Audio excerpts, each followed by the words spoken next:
اسی لیے فرمایا گیا کہ جب افطاری کا دسترخوان بچھتا ہے اور پہلے ہی آ کر کے لوگ بیٹھتے ہیں، اور یہ سنت بھی ہے، ایسے نہیں کہ بھاگتے بھاگتے آپ آئے، وقت ہوا، کھجور لیے اور کھا گئے۔ افطاری کے وقت سے تھوڑی دیر پہلے بیٹھ جاؤ، تمہارے دسترخوان پر نعمتیں رکھی ہوئی ہیں،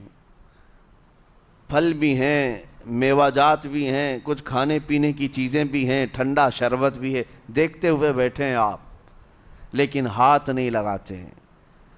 انتظار ہے وقت کا کہ ادھر سورج کے غروب ہونا ہے اور میری افطار ہونی ہے، اعلان سنتے ہیں، اذان سنتے ہیں، اس کے بعد آپ اٹھاتے ہیں، لیکن اتنی دیر تک آپ خاموش بیٹھے ہیں دسترخوان کے پاس، سارے لوگ دیکھتے رہتے۔ یہ وہ منظر ہے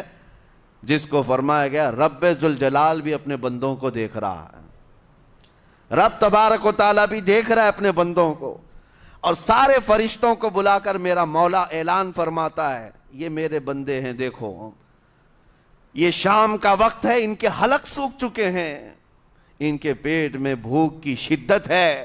اور ان کے سامنے اچھی نعمتیں پڑی ہوئی ہیں، اے فرشتوں دیکھو میرے ان بندوں میں سے کوئی بھی ان نعمتوں کو ہاتھ نہیں لگاتا، یہ صرف اور صرف میرے لیے بھوکے اور پیاسے ہیں۔ اور فرشتوں سے اللہ فرماتا ہے تم گواہ ہو جاؤ،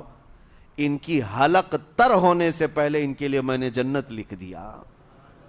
اسی لیے حدیث پاک میں ہے جب افطار کرتے میرے آقا صلی اللہ علیہ وسلم یوں ارشاد فرماتے ذهب الظمأ وابتلت العروق وثبت الاجر انشاءاللہ، پیاس بجھ گئی، رگیں ٹھنڈی ہو گئی اور اجر اللہ کے ہاں پکا ہو گیا۔ یہ حضور پاک ہر افطار میں عرض کرتے تھے۔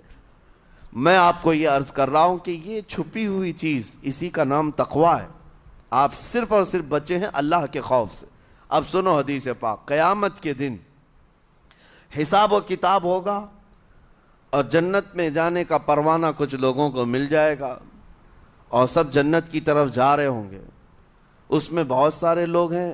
جو پل صراط پر چل کر کے جنت پہنچیں گے۔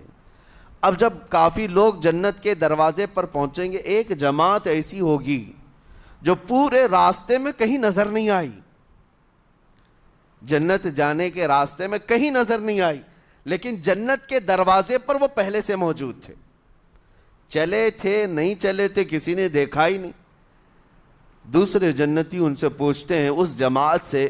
کہ تم یہاں کیسے پہنچے اور یہ انعام کس بات کا ہے تمہارے لیے؟ تو وہ جنتی کہتے ہیں ہمیں روزے داروں کی جماعت میں رکھا گیا، ہمارے روزے اللہ کو پسند آئے، اور آج رب تبارک و تعالیٰ کا حکم ہوا کہ ساری دنیا سے چھپ کر تم میرے لیے روزہ رکھتے تھے،